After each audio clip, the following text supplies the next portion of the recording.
সমাধান করার লক্ষ্যে বা এটার জন্য জনগণের কাছে যাওয়ার জন্য আমার কাছে মনে হচ্ছে পলিটিক্যাল একটা প্ল্যাটফর্ম এবং জনপ্রতিনিধিত্ব মূলক কোনো একটা অবস্থান ছাড়া আসলে ইফেক্টিভলি জনগণের জন্য অনেক কিছু করা যায় না। এই কারণে আমি আসলে এগিয়ে আসছি। আর আমার পরিচয় হলো, আমি মেজর রিটায়ার্ড রেজাউল করিম। আমি বাংলাদেশ সেনাবাহিনী থেকে আহ, অবসরে আসার পর থেকে আমি বিভিন্ন সামাজিক কার্যকলাপ এবং কর্মকাণ্ড, প্লাস আমার বিভিন্ন মিডিয়াতে বিভিন্ন প্রতিবাদমূলক বক্তব্য, লেখালেখি, গবেষণা এবং আমি বিভিন্ন সেবামূলক কর্মকাণ্ডের সাথে জড়িত আছি। এবং অত্র এলাকায় আমি 2014 সাল থেকে অ্যাক্টিভলি আমি বিভিন্ন কর্মকাণ্ডে জড়িত। তার পূর্বে আমি চাকরিতে থাকাকালীন অবস্থায় যতদিন পর্যন্ত সেনাবাহিনী চাকরি করছি, সরকারি চাকরি করেছি, ততদিন পর্যন্ত আমি দূর থেকে যতটুকু পেরেছি করেছি। এবং আমার ছাত্র জীবনে আমি আবার এই এলাকায় আহ, আহ, বিভিন্ন কর্মকাণ্ডের সাথে জড়িত ছিলাম। এই হচ্ছে আমার সংক্ষিপ্ত ব্যাকগ্রাউন্ড। এছাড়াও এর বাইরে আমি আওয়ামী লীগ গভর্নমেন্টের 17 বছরের এই আহ, সময়ে আমি যথেষ্ট নির্যাতনের শিকার হয়েছি এবং জুলুমের শিকার হয়েছি। আমার চাকরির ক্ষেত্রে ক্ষতিগ্রস্ত হয়েছি। আমি বিভিন্ন প্রতিবাদ করার কারণে, বিভিন্ন লেখালেখি করার কারণে, ইভেন ম্যাডাম খালেদা জিয়াকে দেখতে যাওয়ার কারণে, যখন 2015 সালে 21শে ফেব্রুয়ারি যখন আমরা কত প্রতিবাদ সামরিক কর্মকর্তা যখন বালুর ট্রাক দিয়ে তাকে গৃহবন্দী করা হয়েছিল, রাস্তা বন্ধ করে দেওয়া হয়েছিল, তখন আমি আমার মতো আরো কয়েকজন অফিসার আমরা গিয়েছিলাম। সেই ঘটনার পরে আমি অনেক ধরনের মামলা থেকে শুরু করে অনেক ধরনের জুলুমের শিকার হয়েছি। এবং ছাত্র আন্দোলনের সময় সরাসরি বিভিন্ন জায়গা থেকে হুমকি থেকে শুরু করে আমাকে বিভিন্ন সময়ে বিভিন্ন জায়গায় হাজিরা দিতে হয়েছে। তো এগুলো কোনো কিছুই আমাকে আমার কোনো সেবামূলক কর্মকাণ্ড থেকে আমাকে দূরে রাখতে পারেনি।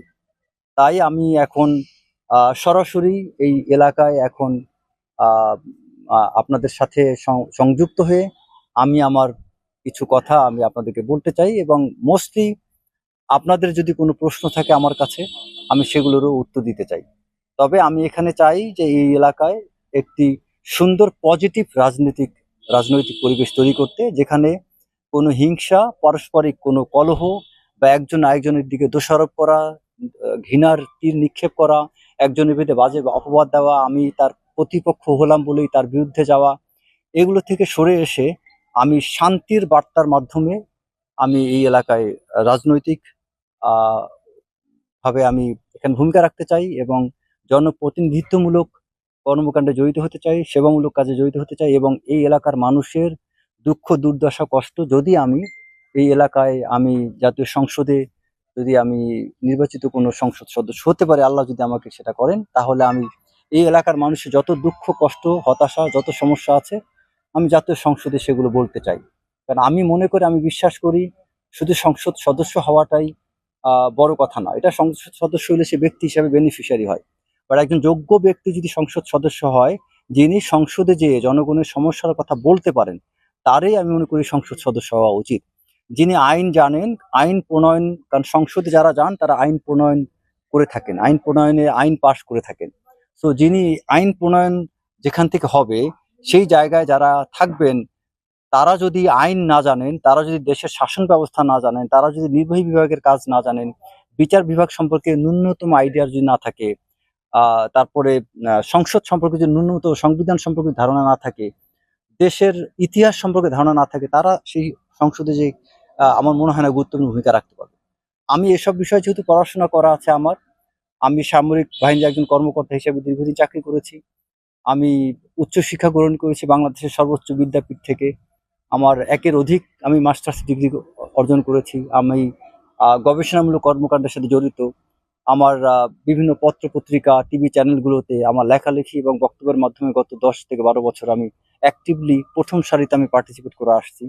সে কারণে দেশের জাতীয় পর্যায়ে অনেক কিছু দেখার সুযোগ হয়েছে। তো আমি মনে করি আমি যতটা ইফেক্টিভলি সুন্দরভাবে এই কালকিনি, মাদারীপুর, ডাসার, এই মাদারীপুর 3-এর কষ্টগুলো যতটা সহজে আমি উপস্থাপন করতে পারবো যৌক্তিকভাবে এবং ইফেক্টিভলি অ্যান্ড এফিশিয়েন্টলি, যেটা আমি কানেক্ট করতে পারবো, এটা আমার মনে হয় আমি অন্য কারো চেয়ে হয়তো ভালো পারবো। আমি এটা আমি বিশ্বাস করি।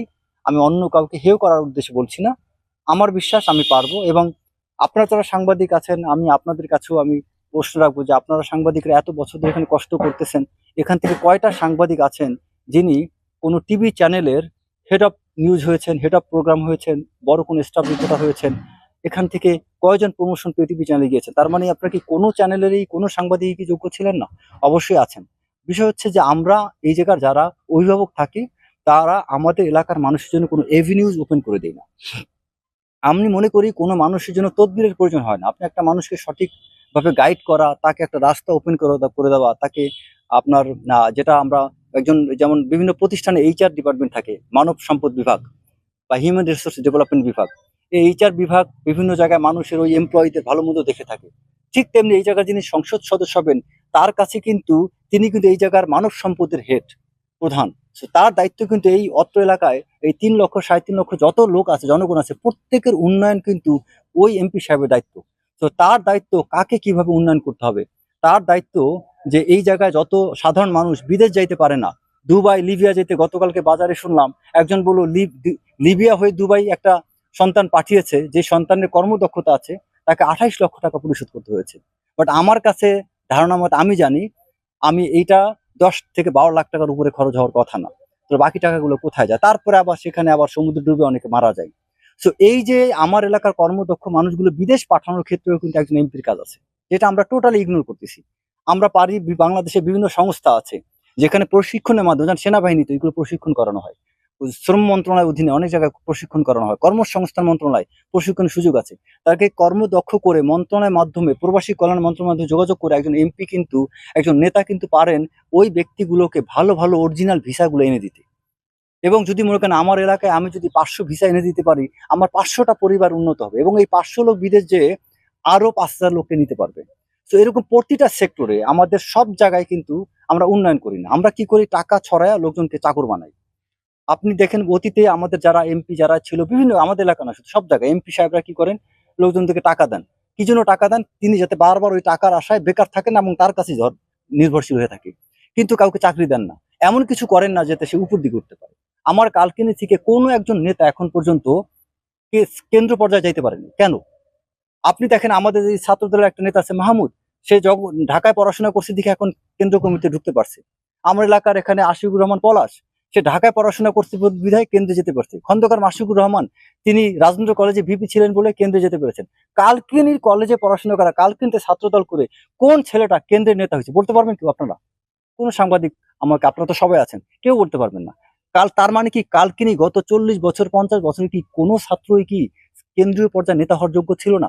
কালকিনি কোন যুব দলের নেতা ছাত্রদল থেকে যুবদল করে সে কেন্দ্রে যেতে পেরেছেন? কালকিনির গত 40 বছর না 100 বছরে এই কালকিনিতে রাজনীতি করে কোন নেতা, BNP হোক, আওয়ামী লীগ হোক, জাতীয় পার্টি হোক, জামাত হোক, কেন্দ্রের নেতা হয়েছে?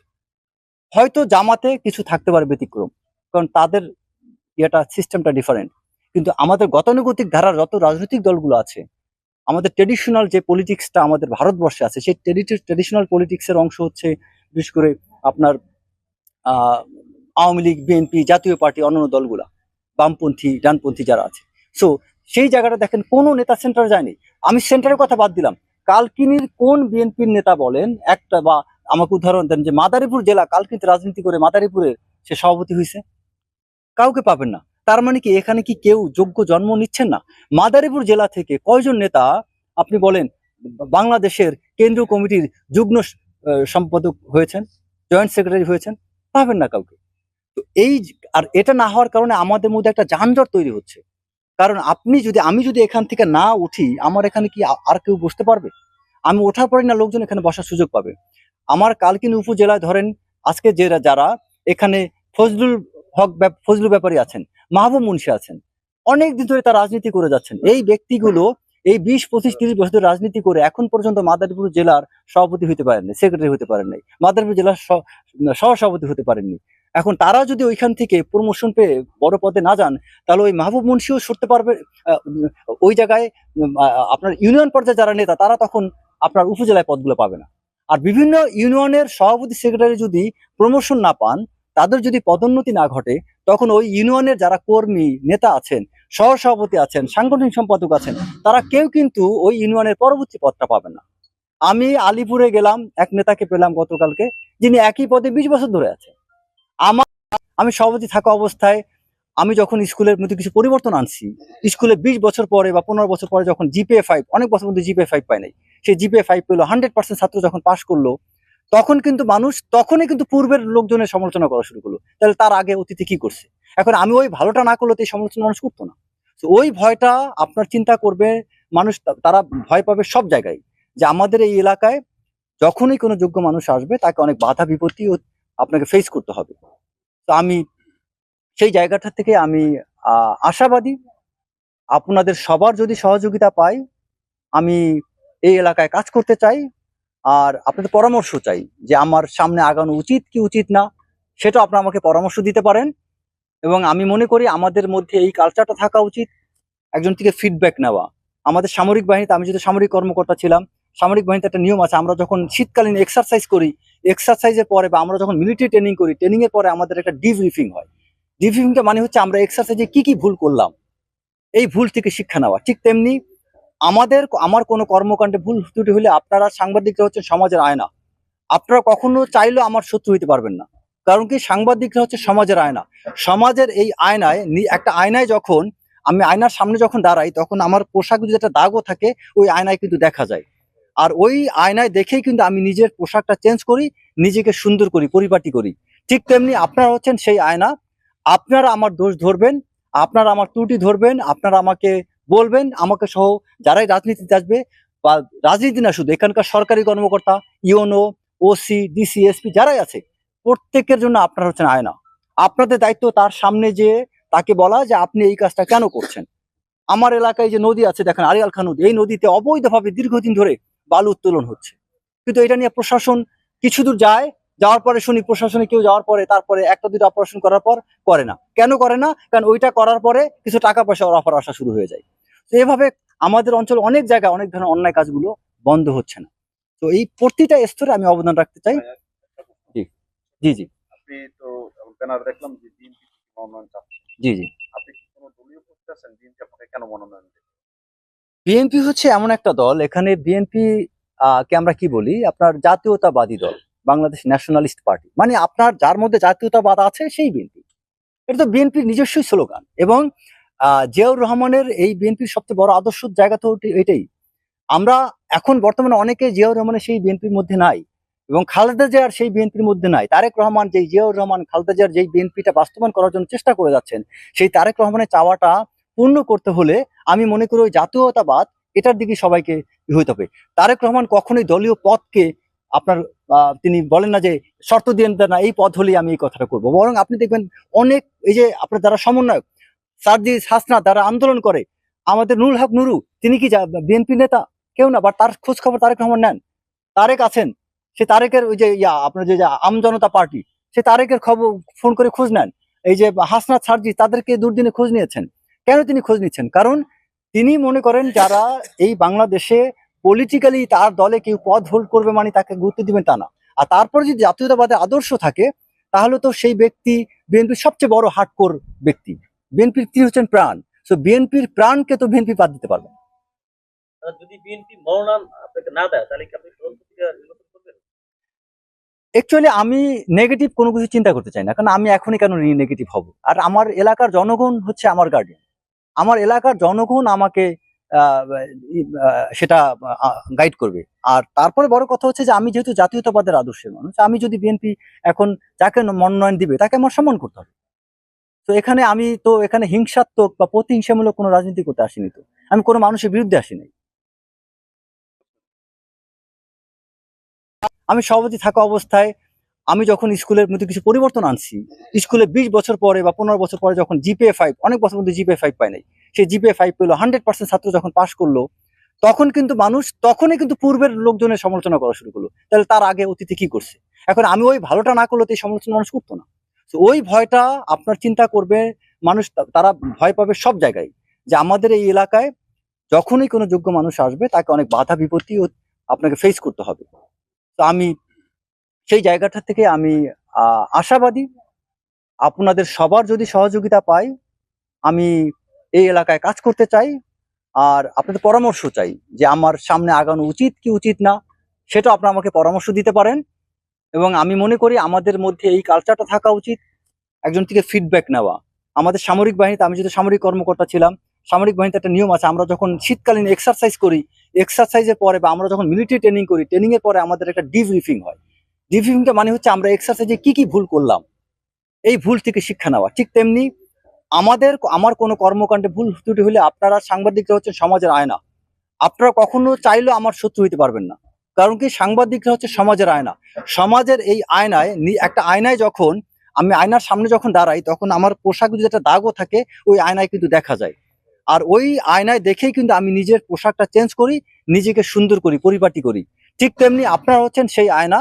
আপনারা আমার দোষ ধরবেন, আপনারা আমার ত্রুটি ধরবেন, আপনারা আমাকে বলবেন, আমাকে সহ যারাই রাজনীতিতে আসবে, বা রাজনীতি না শুধু, এখানকার সরকারি কর্মকর্তা, ইউনো, ওসি, ডিসি, এসপি যারাই আছে, প্রত্যেকের জন্য আপনারা হচ্ছেন আয়না। আপনাদের দায়িত্ব তার সামনে যে তাকে বলা যে আপনি এই কাজটা কেন করছেন। আমার এলাকায় যে নদী আছে দেখেন, আড়িয়াল খাঁ নদী, এই নদীতে অবৈধভাবে দীর্ঘদিন ধরে বালু উত্তোলন হচ্ছে, কিন্তু এটা নিয়ে প্রশাসন কিছু দূর যায়, যাওয়ার পরে শুনি প্রশাসনে কেউ যাওয়ার পরে তারপরে একটা দুটো অপারেশন করার পর করে না। কেন করে না? কারণ ওইটা করার পরে কিছু টাকা পয়সা অফার আসা শুরু হয়ে যায়। তো এভাবে আমাদের অঞ্চলে অনেক জায়গায় অনেক ধরনের অন্যায় কাজগুলো বন্ধ হচ্ছে না। তো এই প্রতিটা স্তরে আমি অবদান রাখতে চাই। বিএনপি হচ্ছে এমন একটা দল, এখানে বিএনপি কে আমরা কি বলি, আপনার জাতীয়তাবাদী দল, বাংলাদেশ ন্যাশনালিস্ট পার্টি, মানে আপনার যার মধ্যে জাতীয়তাবাদ আছে সেই বিএনপি। এটা তো বিএনপির নিজস্বই স্লোগান। এবং জিয়াউর রহমানের এই বিএনপির সবচেয়ে বড় আদর্শ জায়গা তো এটাই। আমরা এখন বর্তমানে অনেকে জিয়াউর রহমানের সেই বিএনপির মধ্যে নাই, এবং খালেদা জিয়ার সেই বিএনপির মধ্যে নাই। তারেক রহমান, যেই জিয়াউর রহমান খালেদা জিয়ার যেই বিএনপিটা বাস্তবায়ন করার জন্য চেষ্টা করে যাচ্ছেন, সেই তারেক রহমানের চাওয়াটা পূর্ণ করতে হলে আমি মনে করি ওই জাতীয়তাবাদ, এটার দিকে সবাইকে হইতে হবে। তারেক রহমান কখনোই দলীয় পদকে আপনার তিনি বলেন না যে শর্ত দিয়ে না এই পদ হলেই আমি এই কথাটা করবো, বরং আপনি দেখবেন অনেক এই যে আপনার যারা সমন্বয়ক, সার্জিস হাসনাত, যারা আন্দোলন করে, আমাদের নুরুল হক নুরু, তিনি কি বিএনপি নেতা? কেউ না, বা তার খোঁজ খবর তারেক রহমান নেন? তারেক আছেন, সে তারেকের ওই যে আপনার যে আমজনতা পার্টি, সে তারেকের খবর ফোন করে খোঁজ নেন। এই যে হাসনাত, সার্জি, তাদেরকে দুর্দিনে খোঁজ নিয়েছেন। কেন তিনি খোঁজ নিচ্ছেন? কারণ তিনি মনে করেন যারা এই বাংলাদেশে পলিটিক্যালি তার দলে কেউ পদ হোল্ড করবে মানে তাকে গুরুত্ব দিবেন তা না। আর তারপরে যদি জাতীয়তাবাদের আদর্শ থাকে, তাহলে তো সেই ব্যক্তি বিএনপির সবচেয়ে বড় হার্ডকোর ব্যক্তি। বিএনপির তিনি হচ্ছেন প্রাণ। তো বিএনপির প্রাণকে তো বিএনপি বাদ দিতে পারবে না। যদি বিএনপি মনোনয়ন আপনাকে না দেয়, তাহলে কি আপনি প্রধান উপদেষ্টা নির্বাচন করবেন? অ্যাকচুয়ালি আমি নেগেটিভ কোনো কিছু চিন্তা করতে চাই না, কারণ আমি এখনই কেন নেগেটিভ হব। আর আমার এলাকার জনগণ হচ্ছে আমার গার্ডিয়ান। আমার এলাকার জনগণ আমাকে সেটা গাইড করবে। আর তারপরে বড় কথা হচ্ছে যে আমি যেহেতু জাতীয়তাবাদের আদর্শের মানুষ, আমি যদি বিএনপি এখন যাকে মনোনয়ন দিবে তাকে আমার সম্মান করতে হবে। তো এখানে আমি তো এখানে হিংসাত্মক বা প্রতিহিংসামূলক কোনো রাজনীতি করতে আসিনি, তো আমি কোনো মানুষের বিরুদ্ধে আসিনি।